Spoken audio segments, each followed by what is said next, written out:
안녕하세요. 저는 지방에 혼자 사는 30대 딸아이 엄마입니다. 저는 직업상 고객의 이야기를 많이 듣는 편인데, 그럴 때마다 듣는 이야기가 누군가의 불륜 이야기였어요. 고객들도 와서 수다 떨 때는 가까운 사람에게 하지 못한 이야기를 하곤 하거든요. 그럴 때마다 나와는 다른 세상의 일이라며 남일 듣듯 했는데, 이번에 제가 그런 일을 당하고 보니 정말 모든 사람에게 일어날 법한 흔한 일이구나 싶었어요. 그리고 그 사람들이 그런 이야기를 누군가에게 하고 싶어 하는 마음이 이해되더라고요. 그래서 저도 이번에 제 답답함을 풀기 위해서 사연글을 통해서나마 제 이혼에 대한 이야기를 조금 꺼내보려 해요. 저에게는 남편이 있었어요. 크게 잘생기지도 않고 엄청 능력이 있지도 않은 평범한 남자였는데 활발하고 가벼운 성격이 장점인 사람이었죠. 제가 생각이 많고 좀 진중한 성격이었다 보니 남편의 그런 성격이 기분 전환에 도움이 많이 됐었거든요. 제가 끙끙거리며 고민으로 앓고 있을 때도 남편은 가볍게 저의 고민을 해소해주곤 했으니까요. 그런 면에서 저는 남편을 무척이나 고마운 사람이라고 생각했어요. 성격이 다르면 고생한다고들 하지만 저희는 오히려 그런 면이 서로의 모난 부분을 맞춰줬다고 생각해요. 남편이 너무 가볍게 몰아갈 것 같으면 제가 나서서 조금 무겁게 만들어주기도 했으니 시댁에서도 처음에는 저를 인정하는 듯 했어요. 3대 독자 아들이 안사람을 들이고 이제야 철이 든다고요. 그렇게 잘 지내왔다고 생각했는데 남편은 그렇지 않았던 것 같더라고요. 사귈 때는 여자 문제 같은 거 일으킨 적도 없었고 딱히 다른 여자에게 흥미를 많이 두는 것 같지도 않아서 다행으로 생각했죠. 그런데 어쩌다 그런 일이 일어났는지 지금도 의아할 따름이에요. 만약 사귀는 도중에 그런 낌새를 눈치챘다면 분명히 남편과 결혼하지 않았을지도 모르죠. 하지만 그때는 그런 사람이 아닐 거라는 확신했었거든요. 저도 당시에 콩깍지가 씌어 있었던 건지도 모르겠네요. 제가 남편의 외도 사실을 눈치챈 건 육아로 휴직 후 힘든 나날을 보내던 때였어요. 아이 100일을 치르고 드디어 애가 통잠을 자기 시작하던 시점이었는데 남편과 통화를 하다가 핸드폰 너머로 한 여자의 목소리를 들었어요. 분명 남편이 회사에서 일을 하는 시간이었는데 여성이 남편을 오빠라고 부르더라고요. 저는 침착하게 남편에게 물었죠. 방금 핸드폰에 들린 여자 목소리도 직장 동료야? 직장 후배. 당신도 알 거야. 저번에 당신 태워갈 때 같이 차 타고 갔던 그 후배. 그제야 기억났어요. 작고 왜소한 어려 보이는 동안의 여후배. 당시에 제가 남편 퇴근 시간에 그 근처에 있어서 같이 들어가져간 날이었거든요. 근데 조수석에 탔더니 뒤에 사람이 있었는데 그게 이 후배였어요. 남편 말로는 후배 약속이 제가 있던 곳과 가까워서 태워줬다고 했고 바로 내렸었거든요. 저는 그때 남편에게 웬만하면 여자는 차에 태우지 말라고 했었죠. 괜한 오해 받을 수 있다고 핀잔만 줬었는데 그때 남편은 그럴 리 있겠냐며 웃었거든요. 그런데 그때 그 여자는 분명 남편을 선배라고 불렀었어요. 그런 그녀가 불과 몇 달 만에 호칭이 오빠로 바뀌다니 아무리 봐도 이상했어요. 하지만 제가 너무 깊이 생각하는 것일 수도 있었고 친해지면 그럴 수도 있겠거니 했어요. 그런데 그 뒤부터 제 오감이 그 여자를 의심하게 되더라고요. 그게 제 탓만은 아닌 게 그 여자가 남편과의 접점이 너무 많았거든요. 저는 저도 모르게 남편의 뒤를 캐고 있었어요. 차를 타고 가는 길에 그 후배에게 전화가 오면 남편이 전화를 받지 않더라고요. 그렇다고 우리가 대화를 많이 하는 것도 아니었는데 그냥 업무상 전화면 받고 끊으면 되잖아요. 그런데 안 받더라고요. 제가 받으라고 하면 억지로 전화 받으면서 한마디 꼭 했어요. 가족이랑 같이 있으니까 용건만 간단히 해. 그렇게 말하면 그 여자는 이렇게 대답해요. 그럼 좀 이따 다시 전화할게요, 선배. 분명히 제가 없는 곳에서는 오빠라고 부르면서 가족과 함께 있다는 전화에는 선배라고 구별해서 부르더군요. 점점 더 제 감이 맞았다는 생각에 심장이 벌렁거리더라고요. 아닐 거라는 생각을 해봤지만 결국 확신이 든 계기가 생겼어요. 하루는 아침에 남편이 차 키를 두고 내려갔더라고요. 저도 아침에 가까운 빵집에 들릴 예정이라 차 키를 들고 내려갔어요. 그렇게 주차장 쪽으로 가까이 향하는데 남편이 통화를 하며 걸어가는 뒤통수가 보이더라고요. 말을 걸려다가 흠칫 놀라 목소리를 삼켰어요. 그래, 그럼 이따가 봐. 조심해서 오고. 오늘 날씨 추우니까 따뜻하게 입고 와요. 부드럽고 애교 있는 목소리. 남편은 저와 연애할 때처럼 부드러운 목소리를 내고 있었어요. 누구에게 전화를 거는 걸까? 궁금한 마음이 들었지만 참았어요. 경거망동해서 일을 망치기 싫었거든요. 남편이 전화를 끊는 걸 보고는 이제야 남편을 확인한 것처럼 남편을 불렀어요. 여보, 차키! 남편은 눈에 띄게 놀라며 뒤를 돌아봤어요. 딱 봐도 심하게 놀란 모습에 저는 강한 확신이 들었어요. 여보, 내가 차키를 놔두고 왔어? 잊어버리고 다니지 말고 잘 다녀와. 일찍 와. 애가 아빠 몫을 잊어버리겠다. 저는 최선을 다한 평정심으로 남편을 보내줬어요. 하지만 그날 내내 꼬리를 무는 의심으로 너무 힘들었어요. 저녁 때쯤에는 두통으로 머리가 너무 안 좋았죠. 아침에 그 일이 있어서 그런지 그날 남편은 일찍 돌아왔더라고요. 남편을 샤워 먼저 하도록 한 뒤에 저는 남편이 탁자에 둔 전화기를 확인했어요. 남편은 평소에도 잠금을 걸어두지 않거든요. 안을 살펴보니 깨끗하더라고요. 사진도 없고 카톡 내용도 없고 문자도 없었어요. 그 여자와 전화하는 적도 없었죠. 하지만 저는 확신했어요. 남편이 그 여자와 바람을 피고 있다는 사실을요. 흔적이 없었는데 어떻게 알았냐고요? 전화를 한 흔적이 없었거든요. 그날 아침에 분명히 출근 시간에 통화하는 걸 봤는데 통화 기록이 사라진 상태이더라고요. 딱 그 시간 것만. 있어야 할 통화 내역이 없다면 그건 남편이 지운 거겠죠. 남편이 나오자마자 저는 남편에게 말했어요. 당신 바람 피우는 거 맞지? 무슨 소리야. 나 그런 거 안 해. 못 믿겠으면 내 핸드폰 확인해봐. 나 전혀 그런 거 없다니까. 당연히 이 말 나올 줄 알았어요. 핸드폰에 잠금을 걸지 않는다는 건 자신이 당당하다는 걸 보여주고 싶어 하는 거잖아요. 자기가 떳떳하지 못하니 일부러 떳떳한 척 하는 거고. 문제의 소지가 될 만한 내용은 다 지웠을 테니까요. 한 가지만 확인해 볼게. 제가 통화 기록을 확인하는데도 남편은 편안한 얼굴이더라고요. 거기에 걸릴 건 없다는 거겠죠. 이상하네. 아무것도 없어. 그러게 아무것도 없다고 했잖아. 나 못 믿어? 나 그렇게 나쁜 놈 아니야. 그 후배도 진짜 후배일 뿐이고. 그러니까 내 말은 당신이 아침에 통화한 그 내역이 없다고. 제 말에 허를 찔린 듯 남편이 입을 못 열더라고요. 당신이 그렇게 부드러운 목소리로 통화하는 걸 봤는데 통화 목록에는 아무것도 없어. 그 통화 기록은 어디로 갔을까? 당연히 지웠겠지? 여기까지 말하자 남편이 바로 무릎을 꿇더라고요. 여보, 그거는 내가 잘못했어. 무슨 정신으로 그런 짓을 했는지는 모르겠지만 정말로 내가 잘못한 일이야. 미안해, 여보. 나는 오늘 이걸 확인하기 전까지 계속 의심했어. 그리고 계속 고민했지. 아니기를 바라면서. 당신 도대체 생각이 있는 사람이야? 아침 저녁으로 당신 애 보면서 다른 여자 만날 생각이 드니? 언제부터 그 여자랑 이런 사이 된 거야? 얼마 안 됐어. 정말이야. 믿어줘. 너 같으면 믿을 수 있겠어? 내가 왜 당신을 믿어야 하는데? 나한테 용서를 구하고 싶으면 지금 당장 그 여자랑 헤어지고 그 회사에서도 나와. 여보, 그 여자랑은 당신 보는 앞에서 당장 헤어질 수 있어. 그치만 일은 아니잖아. 당장 내가 퇴직하면 바로 일 구할 수 있는 것도 아닌데 그건 좀 봐줘. 응? 솔직히 남편과 그 여자를 당장 떼어놓고 싶었지만 회사라는 건 그렇게 쉽지 않은 문제고 나가더라도 그 여자가 나가야지 남편이 나가는 건 싫었어요. 애도 아직 어리니 아빠의 경제력이 필요하기도 했고요. 그래서 저는 남편에게 일거수일투족 감시당해도 당연하게 생각하라고 했어요.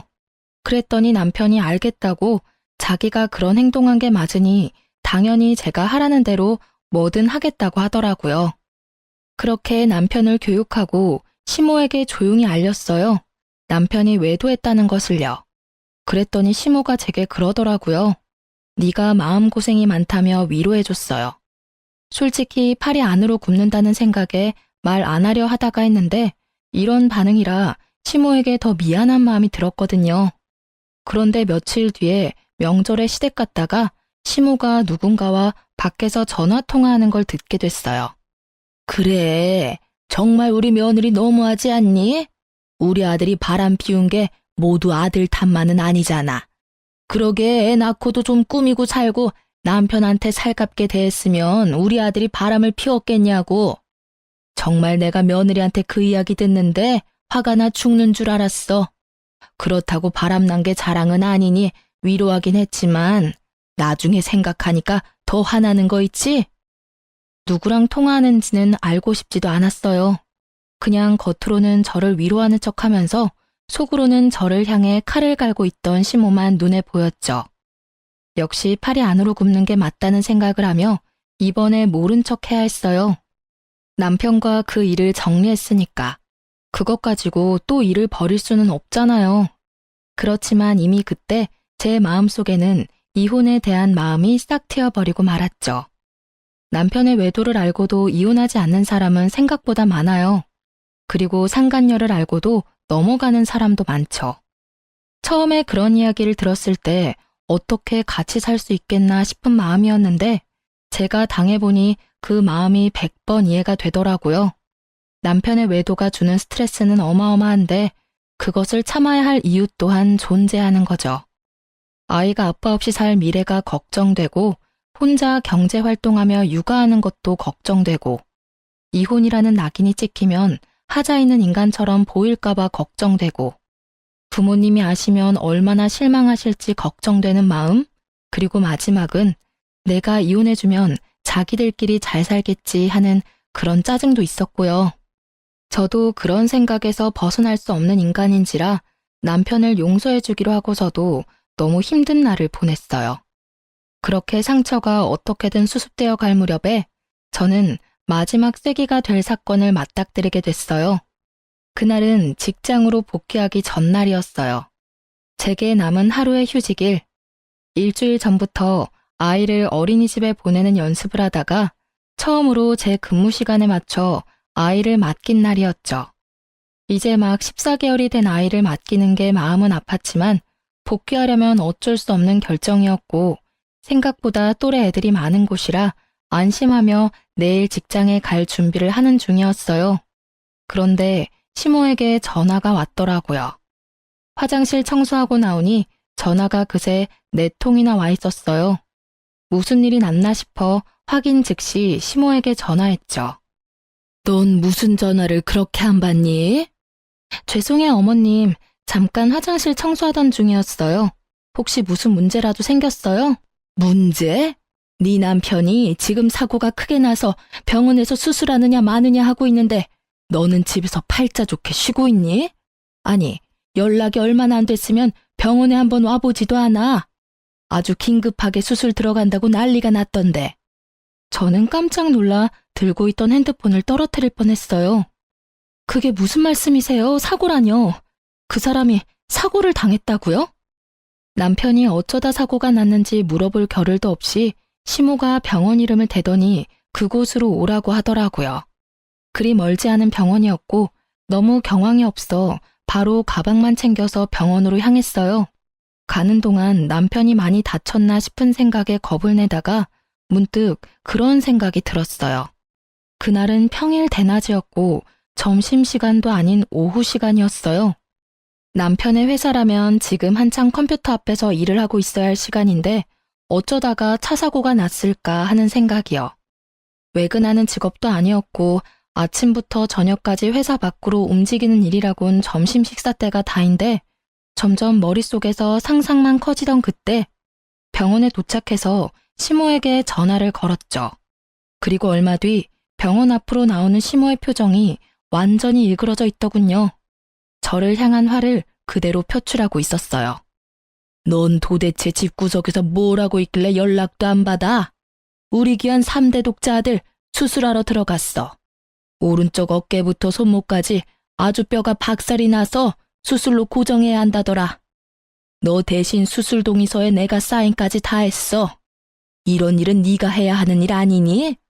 아들 아파서 가슴 철렁 내려하는 것도 무서워 죽겠는데 내가 수술 동의서까지 사인을 해야 하냐고. 면목이 없던 제가 고개를 숙이던 그때 불현듯 머릿속에 시모에게 받은 부재중 통화가 떠올랐어요. 부재중 통화는 총 4통, 시모가 건 게 다였죠. 그런데 수술 동의서를 써야 한다면 당연히 아내인 저한테 연락을 했어야 하지 않나요? 저는 시모에게 물어봤죠. 어머님은 병원에서 연락받고 오신 거예요? 아들이 직접 전화 왔어. 네가 연락 안 받는다고 나더러 와달라더라. 도대체가 전화기는 왜 무음으로 해놓는 거야? 그러니까 전화를 못 받고 나한테 연락이 오지. 이상했어요. 남편에게 온 부재중 통화는 없었거든요. 저는 순식간에 남편의 사고로 놀라 흥분했던 피가 차갑게 가라앉는 기분을 느꼈어요. 남편이 수술실에 들어간 터라 남편에게 직접 물어볼 수는 없었지만 확인이 불가능한 것도 아니었죠. 저는 남편 차가 어디 있는지 확인하기 위해 먼저 남편 핸드폰부터 챙겼어요.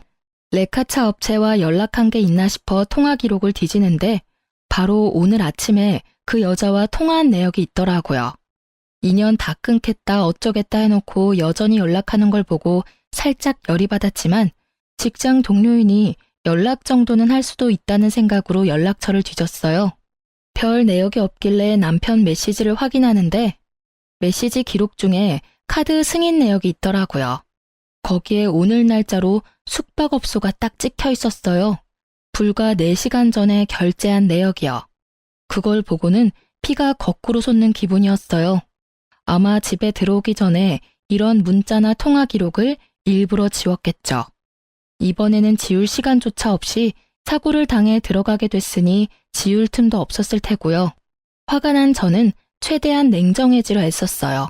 그 메시지를 캡처하고 저는 남편 차가 어디 있는지 확인했어요.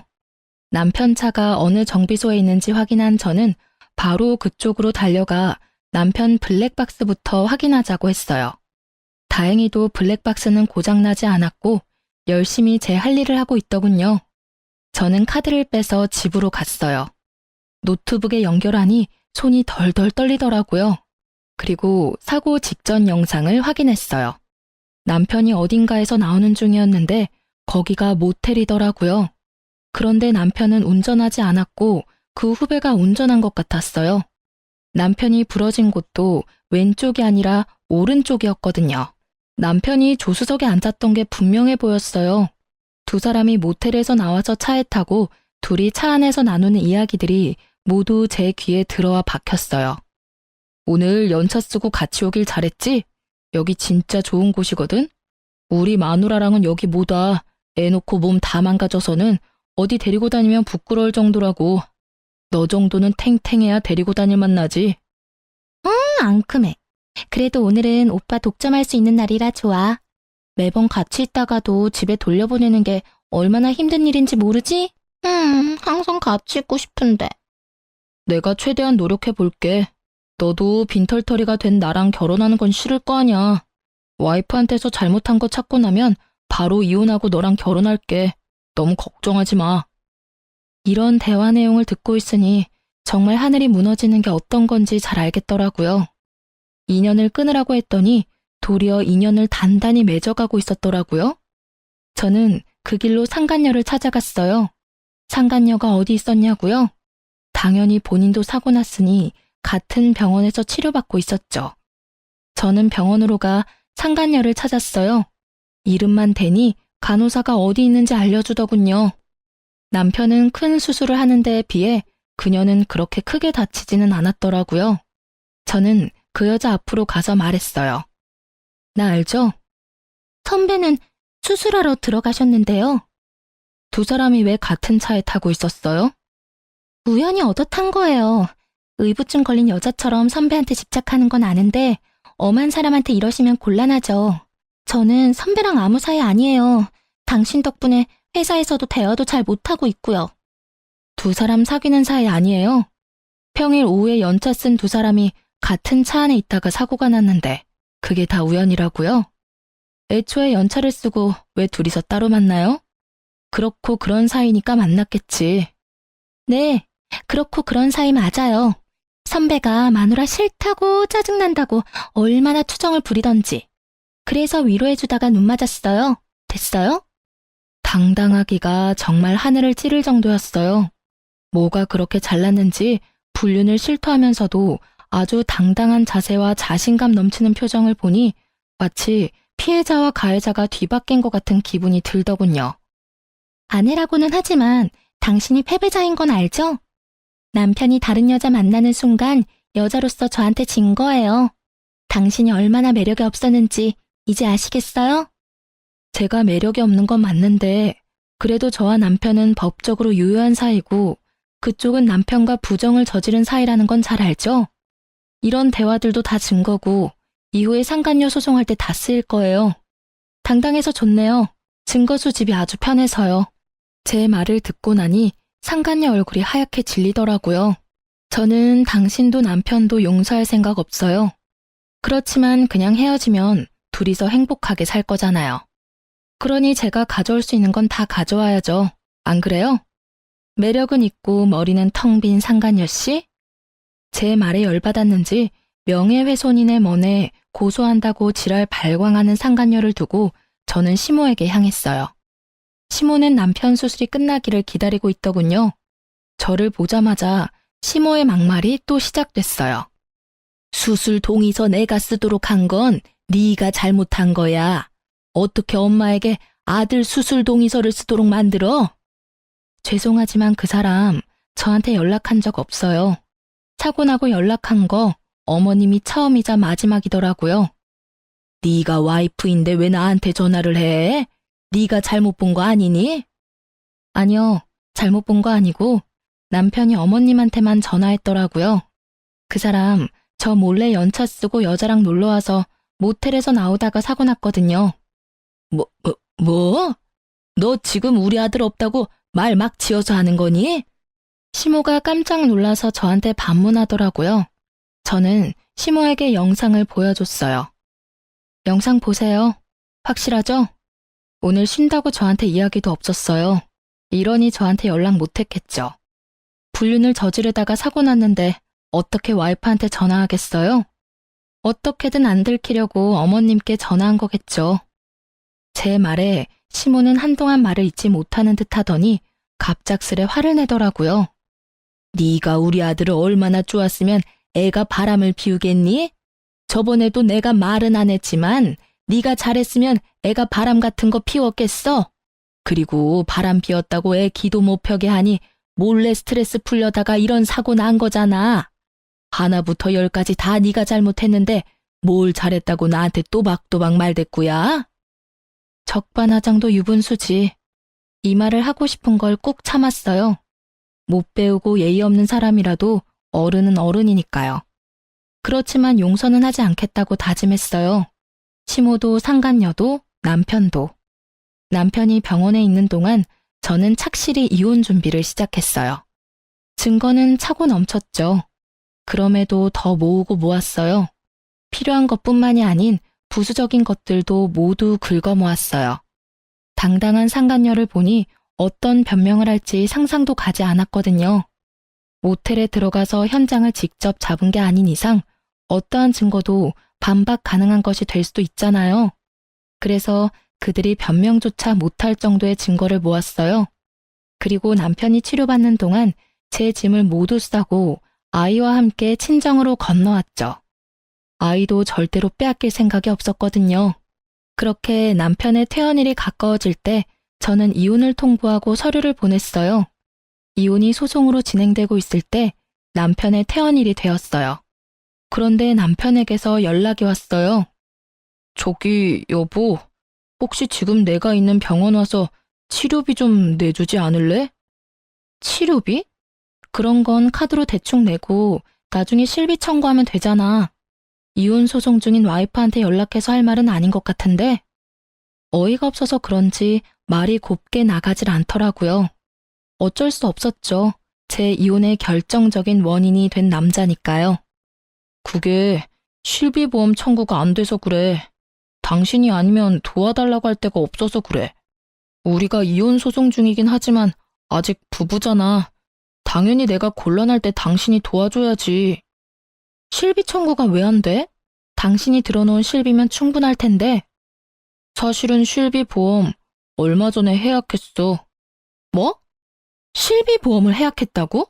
뭐 때문에? 해약하면 해약금 나오는데 그게 좀 필요해서. 그걸 어디에 썼는데? 그 이야기에 남편이 입을 꾹 닫더라고요. 말을 안 해주더라고요. 그런데 아시죠? 말을 안 하면 안 하는 대로 그게 자백이 된다는 거. 너 설마 그 보험 해약금 상간녀한테 다 썼어? 그 여자한테 썼다고 하면 좀 그렇고 얼마 전 주말에 제주도 놀러 갔을 때 썼어. 아니, 그 정도면 보험 해약 안 하고 네 돈으로 써도 되잖아. 그건 그렇지. 근데 그러면 당신한테 들키잖아. 카드 결제 내역이나 통장 내역은 그대로 남는데 돈이 비면 이상하게 생각할 거 아니야. 그래서 보험 해약하고 나중에 따로 들려고 생각했었지. 그러다가 여태껏 못 들었고. 웃음밖에 안 나오더라고요. 들키기 싫어서 보험까지 해약하고 해약금으로 여자랑 놀러 가다니. 이런 기발한 발상은 어떻게 할 수 있는지 궁금하기까지 했죠. 저는 남편에게 말했어요. 아주 잘하는 짓이다. 잘했어. 이혼 소송 중인 와이프한테 바람 피워서 미안하다 사과는 못할 망정 전화해서 치료비나 대달라고 찌질하게 굴어? 보험 해약한 건 당신이니까 당신이 알아서 병원비 마련해. 아니면 그 돈 다 쓴 상간녀한테 도와달라고 하든지. 당신도 참 뻔뻔하네. 나랑 이혼 절차 밟고 있으면서도 나한테 돈을 받고 싶어? 내가 돈을 줄 거라고 생각했다는 게 참 웃기지도 않고. 나 당신한테 이제 어떤 것도 뺏기고 싶지 않은 사람이야. 그게 10원짜리 한 장이라도. 너하고 그 상간녀한테는 절대 뺏기기 싫거든? 병원비 대주는 걸 왜 뺏긴다고 하는 건데? 솔직히 바람 피운 게 아무리 잘못이라고 해도 내가 이렇게 아파서 죽을 것 같은데 와이프가 돼서 병문안 한 번을 안 오고 병원비도 내달라는 게 아니라 빌려달라는 거라고. 빌려주든 어쩌든 난 안 줄 거야. 너 내가 정리하라고 한 여자랑 바람 피우다가 그렇게 된 거지? 그게 내 탓이야? 네 탓이지. 그 여자랑 만나지 않았으면 네가 그런 장소에서 사고를 당했을까? 전혀 아니지. 그 시간이었으면 일을 하고 있었겠지. 그리고 병문안? 내가 가면 좋겠어? 좋은 소리 안 나올 거 뻔한데. 네가 원하면 가서 욕이나 시원하게 한 판 해주고 올까? 어? 대답해봐. 진짜 사람 많은 데서 환자복 입고 욕 미어 터지게 받아먹게 해줘? 버럭거리는 제 목소리에 남편도 깜짝 놀랐는지 아니면 그제야 제정신을 차린 건지 버벅거리다 전화를 끊더라고요. 뻔뻔하기도 하지. 자기가 어떻게 사고가 났는데 저한테 돈을 빌려달래요? 제가 빌려주면 그걸 갚기는 하겠어요? 절대 그러지 않겠죠. 갚고 싶어도 상간녀가 옆에서 갚지 말라고 난리치겠죠. 안 봐도 눈에 훤하더라고요. 그렇게 속 터지는 대화를 하고 전화를 끊었는데 바로 직후에 시모가 연락이 왔더라고요. 이번에는 또 무슨 말도 안 되는 이야기로 제 속을 뒤집어지게 만들까 싶었는데 남편과 똑같은 이야기를 하더라고요. 며느라가 네가 얼마나 화가 났을지 잘 안다. 아들이 잘한 거 하나도 없는 것도 잘 알아. 그때 내가 너한테 화낸 거는 마음이 복잡해서 그랬어. 솔직히 발은 안으로 굽는다고 부모니까 어쩔 수 없었지. 아들이 반성할 시간을 좀 주면 어떻겠니? 지금 당장 이혼하는 건 너무하지 않니? 아픈 아들 조리해야 할 시기에 소송은 너무 힘들어. 그리고 병원비도 지금 제대로 다 못 내고 있는 지경이라 와이프인 네가 좀 부담을 해줬으면 싶구나. 아들 녀석 보험이 또 없다 하니. 어머님, 무슨 말씀하시는지 잘 알겠어요. 그런데 저도 참을 만큼 참았다고 생각하진 않으세요? 만약 어머님 딸이 저 같은 상황이었어도 그렇게 말씀하시겠어요? 바람난 남편 기껏 용서해줬더니 결국은 반성도 없이 바람난 여자 또 만나서 이번에는 사고까지 쳤는데 제가 왜 병원비까지 부담해야 하죠? 남편이 평소에 잘했다면 저도 남편에게 기회를 줄 수도 있었겠죠. 그런데 이미 제가 준 기회를 날려먹었잖아요. 그리고 저한테 들킬까봐 보험 해지하고 해지 환급금으로 여행이나 다니며 돈 펑펑 쓴 남편에게 뭘 도와줘요? 제가 돈이 썩어나가도 남편에게 줄 돈은 단 한 푼도 없어요. 이야기하고 나니 속이 어쩜 그렇게 후련하던지. 시모는 거의 악에 바친 듯 소리를 질러대는 제게 기가 막힌 것 같더군요. 하지만 이 상황에 아쉬운 건 시댁이거든요. 솔직히 시댁도 경제적으로 넉넉한 편이 아니었으니까 남편의 수술비와 치료비를 모두 감당하기에는 버거울 수밖에 없었어요. 그리고 남편이 해약한 보험은 한 개가 아니었거든요. 남편 이름으로 된 보험 총 4개를 다 해약했더라고요. 그중에는 교통사고 특약 들어있던 것도 있었는데 그것도 몽땅 못 받게 되는 거였거든요. 그 와중에 병원비가 몇 배 깨졌으니 지금 생각해도 참 한심한 짓이네요. 여자는 만나고 싶고 나한테 들키기는 싫고 결국은 보험 해지했다가 병원비 고스란히 다 내게 생겼으니 하늘이 천벌을 내린 게 아니면 뭐겠어요? 그래, 네가 화난 거는 나도 잘 안다. 하지만 너희는 소송 중이지만 부부야. 부부는 서로 도와줘야 하고 나는 네가 그렇게 나쁜 애는 아니라고 믿는단다. 아들 한 번만 도와주거라. 아들도 반성하고 있고 2번 다시 그 여자 안 만난대. 그때도 제가 하겠다는 대로 뭐든지 한다고 했어요. 어머님은 그 여자가 새로 사귄 여자라고 생각하시는 것 같은데 그 여자 저번에 저한테 들킨 그 여자예요. 2번 다시 안 만난대요. 기지도 않네요. 그 여자랑 그 뒤로 꾸준히 만나놓고는 거짓말을 어찌나 잘하는지. 하긴 어머님은 아들 바람난 게 제 탓이라고 생각하시니까 그런 말씀 편하게 하실 수 있겠네요. 그런 면에서는 어머님도 똑같으시죠. 앞에서는 저 위로하는 척 하시더니 결국은 뒤에서 다른 사람한테 제 욕 열심히 하시는 거 봤어요. 제 말에 시모가 허를 찔린 듯 놀라더군요. 그럴 수밖에요. 지금 이 순간 그 말을 할 줄 누가 알았을까요? 저 다 봤어요. 명절에 어머님네 갔다가 애 낳고 관리 안 해서 남편 바람 피운 거 제 탓이라고 그렇게 말씀하시는 거 다 들었어요. 그래서 더 해주기 싫어요. 제 마음속에서 남편과 저는 이미 남남이에요. 애가 있든 말든 상관없이. 그러니까 저한테 이혼 번복에 대한 이야기는 꺼내지 마세요. 너 후회할 거야. 우리 아들 같은 남자가 세상에 어디 있다고. 너 같은 애가 그런 남자 만날 수 있을 것 같아? 남편 덕분에 크게 되어서 남자 만날 생각도 없어요. 거짓말이나 하면서 여자 만나러 다니는 남자 세상에 그렇게 많다던데. 알면 데려갈 여자는 있겠어요? 하긴 그 상간녀라면 잘 데려가겠네요. 그쪽에 말해보세요. 저한테 와서 아쉬운 소리 마시고. 저는 그렇게 말하며 시모 전화를 끊었어요. 그 뒤로 시모에게서 연락이 오지는 않았어요. 이혼 소송은 그렇게 마무리가 되고 저는 싱글맘이 되었어요. 재산 분할 위자료, 양육권, 친권. 그 중에서도 친권과 양육권은 지키기 위해 애썼어요. 아이만은 뺏기고 싶지 않았거든요. 시댁이 손이 귀한 집이기는 하나 아들을 더 귀하게 여기니 딸아이는 제게 그냥 넘기듯 하더라고요. 양육비 내기 싫어서 마구잡이로 우기는가 싶었는데 그게 아니었어요. 알고 보니 시모가 상간녀에게 남편 병원비를 좀 내달라고 했다더군요. 남편과의 결혼을 조건으로 말이죠. 결국 두 사람은 저와 남편의 이혼이 정리되면 재혼할 생각이었다고 해요. 그 상간녀가 아이는 싫다고 했다는 거죠. 그리고 한 가지 조건을 덧붙였대요. 만약 자기 상간녀 위자료 나오면 같이 갚아야 한다고요. 나중에 그 이야기를 전해 들었어요. 저야 뭐 이미 이혼까지 다 된 마당에 신경 쓸 일은 없었지만 그래도 두 사람이 잘 사는 건 너무 싫잖아요. 둘 사이 일을 여전히 알아보고는 있었죠. 그나저나 참 얍삽하다고 해야 하나? 잔머리가 잘 돌아간다고 해야 하나? 그 여자도 진짜 대단하긴 하더라고요. 전 남편 재혼하고 3달이 지났나? 제 직장에 남편 회사 동료분이 찾아오셨더라고요. 저는 미용 관련 일하거든요. 예전에 남편이랑 결혼할 때 소개받아서 여태껏 제게 와주시는 단골이세요. 어머, 자기, 잘 지냈어? 이야기는 얼추 들었어. 많이 힘들지? 전 괜찮아요. 이혼 후에 이렇게 사정을 잘 아는 사람을 만나면 불편하기 짝이 없더라고요. 그 사람이 싫은 건 아닌데 계속 이혼이 주제가 될 수밖에 없거든요. 모르는 척 해주는 분도 있지만 이분은 그러지 않으셔서. 그런데 그분이 그러더라고요. 그래, 괜찮아야지.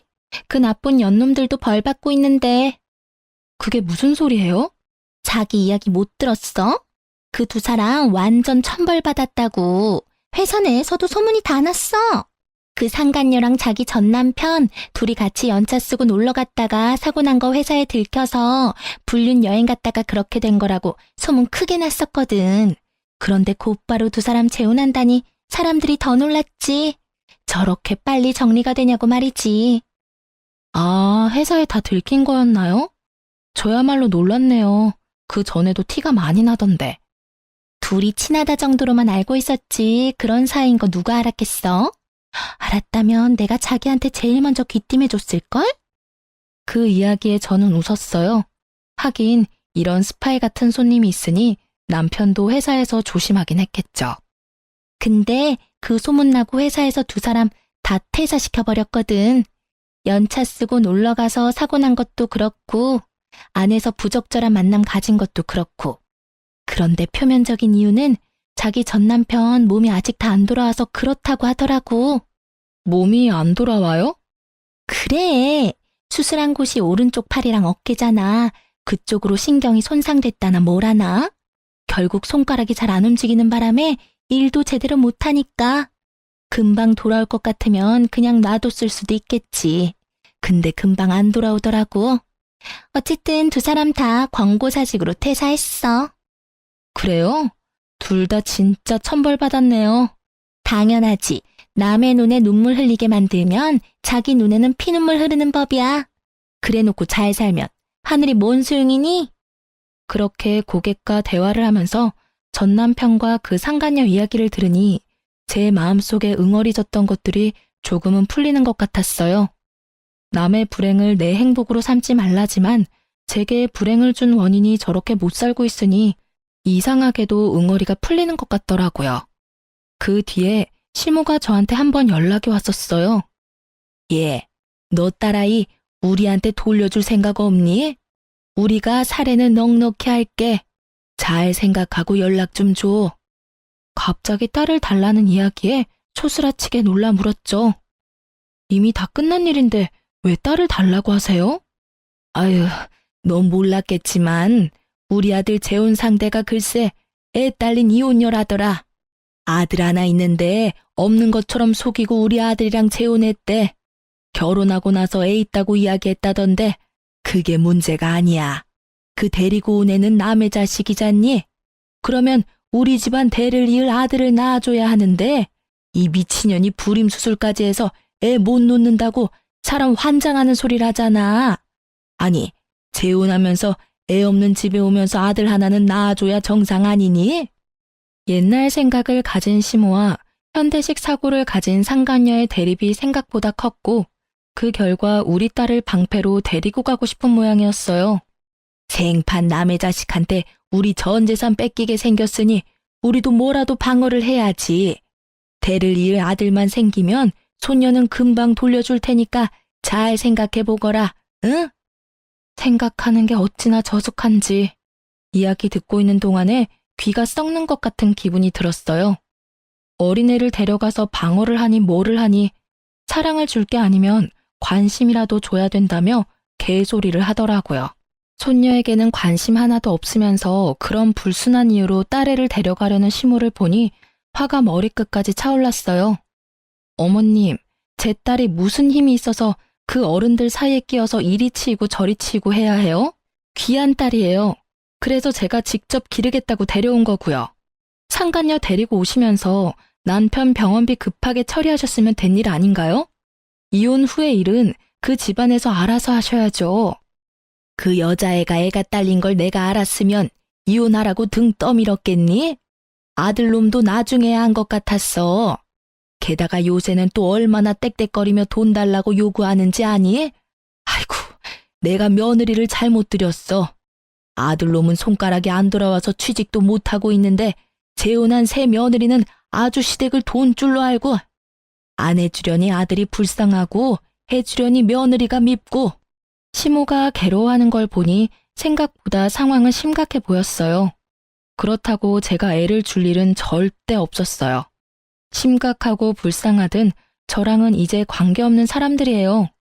열심히 자기 손으로 자기들 인생 말아먹고 있는 중인데 제가 왜 관여를 하겠어요? 그저 저와 제 딸이 거기에 휘말리지 않도록 하는 것만 중요할 뿐인 거죠. 시모는 결국 제게서 딸을 얻을 수 없다는 걸 알고는 전화를 끊고 연락 한 번 안 하더라고요. 그런데 한 달쯤 지났을까요? 제 고객이 연락이 와서 알려주더라고요. 전 남편과 살고 있던 그 상간녀가 도망갔다고요. 저는 상간녀 위자료 소송을 해서 그 여자에게서 돈을 받고 있었는데 불과 며칠 전에 그 위자료가 다 지급됐었거든요. 그래서 생각보다 빨리 들어왔다고 생각했는데 알고 보니 전 남편 퇴직금을 몽땅 제 위자료로 지급하고 남편 버리고 집을 나가버렸다고 하더군요. 오른손을 제대로 못 쓰는 남편의 수발들야 육아하랴 일하랴 나름 엄청 힘들었나 보더라고요.